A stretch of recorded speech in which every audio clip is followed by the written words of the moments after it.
probably love a good limp. My favourite is a compensated Trendelenburg. Looks a bit like that. Usually has a back history of starting as an uncompensated Trendelenburg. And that's where you're dropping towards that opposite side, generally because of some form of weakness down here. The body realises, look, that's throwing my femur into somewhere nasty. If I kind of stack up this way, that gets my legs stacked up straight and gets me out of jail. But believe me, both sides of that are not really very good. Nice one would be the old circumducting knee. We see that one pretty much always associated with a very stiff knee. Can't get through flexion, so the circumducting gait. We like that one. We also see the old foot drop. Remember the foot drop, picking that knee up. If you don't pick that knee up, you're going to drag your toe, and that's never very tidy, so you learn to pick your knee up. There's the foot drop. What about an antalgic one? The old drawing pin in the foot. So you don't want to spend much time on that foot. Oh dear, get off that foot. You know that one, okay? Well, when you see those in clinical practice, when they come through your door, that's hard evidence. We like hard evidence. That's good stuff we can deal with. But when you're working with runners, with performance athletes, then things tend to be a little bit more subtle. The things we're looking for, we don't call them limps anymore. We tend to call them compensations or asymmetries, maybe technical issues, maybe little things we call tweaks that we think we can work with, tweak in, tweak out. What do they look like? Let's round this up a little bit. Not too much. Okay. So, maybe that Trendelenburg, if it was uncompensated, would be a bit of a drop off that right hip. You see my frontal plane drop off that right hip. And then I might learn to sort of throw my body weight to the right if I compensate for it. We do see those kind of things. We don't really see too much of that, but we do see kind of crossover, that narrow gait. I'm exaggerating it for you quite a lot. Other things we tend to see, we might see a sink, a drop. The knee flexes on the hip. It flexes and you sink in.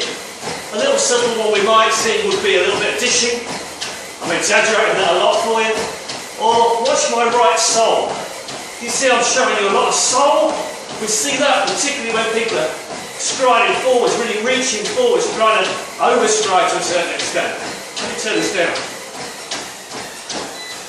So, when we go out and do our gait evaluations and our video analysis, that's what we're kind of trying to look for. But what's the take home on this?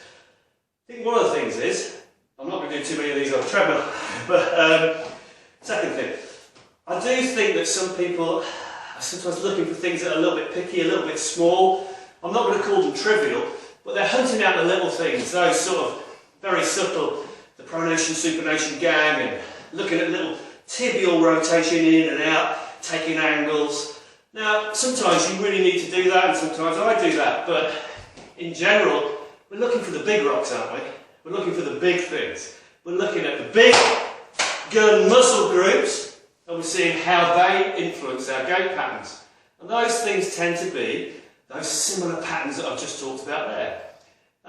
If you've got a problem with your mobility, maybe say you're just not getting through your hip, just really can't extend through your hip very well, your poor old femur, you can't get back in your gait cycle, so your ankle, your calf, they have to fire off early, they have to get into that gait cycle early.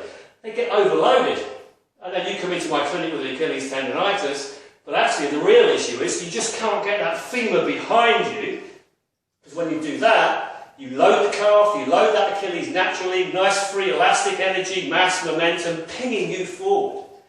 Now, of course, as you know, you weigh probably 3 times your body weight every time you hit the ground when you're running. You know, it's mass and velocity, they times together, and you've got to be pretty strong to control that. Because if you're not, that's when we're going to see those drops, that's when we're going to see those big knee drops, that's when we're going to see those shifts, because you're having to you stack yourself up over the joints rather than using muscle, force and control. So, mobility, stability, and above all, strength. The big guns, they're the things that we're going to work with. So, in coming weeks, months, I might be convinced to get back on the treadmill and maybe work on some specific stuff and show you some ideas. Okay. Do you know what? I'm not doing that again.